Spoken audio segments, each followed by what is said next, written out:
फिर से इतिहास को दोहराना है, आज फिर से ट्रॉफी को उठाना है।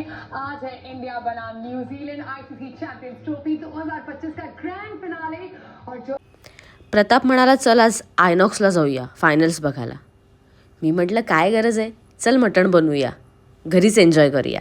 मग आणलं मटण, त्याला केलं मॅरिनेट आणि मस्त घरीच मटण खायचा आणि मॅच बघायचा प्लॅन केला. काय माहीत का, पण आधी म्हणजे काही वर्षापूर्वी असं वाटायचं की घरातून बाहेर पडूनच काहीतरी एन्जॉय करता येतो.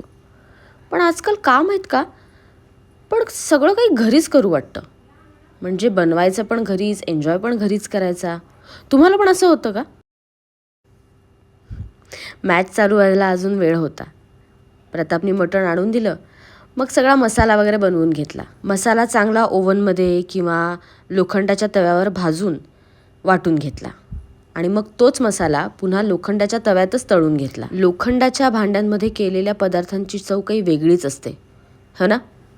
आजचा बेत म्हणजे माझा फेवरेट, मटण सुक्कं आणि रस्सा. मटण अजून बनतच होतं तोपर्यंत मॅच चालू झाली. मग घेतला तोपर्यंत अळणी रस्सा.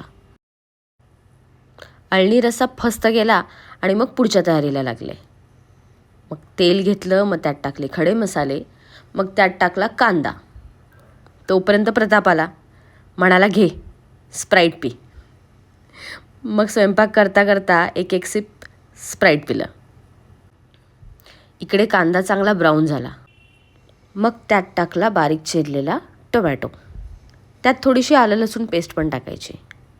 हे सगळं सुक्कं मटण करण्याची प्रोसेस आहे. त्यात हळदी टाकली, मग टाकलं लाल तिखट म्हणजे लाल मिरची पूड, मग मसाले टाकायचे आणि मग उकळलेलं मटण ते छान कालवून घेतलं, मीठ टाकलं आणि त्यावर लिंबू पिळून मस्त हलवून घेतलं. स्वयंपाक तर ऑलमोस्ट सगळा रेडी झाला. पण इकडे मॅच चालू झाली होती ना, मग आता स्टार्टर पाहिजे. म्हणून मग चिकन 65 खात खात मॅच बघायला चालू केली. तर एका पाठोपाठ सपासप त्यांच्या विकेट घेतल्या की आपण जिंकतोय आपणच जिंकतोय.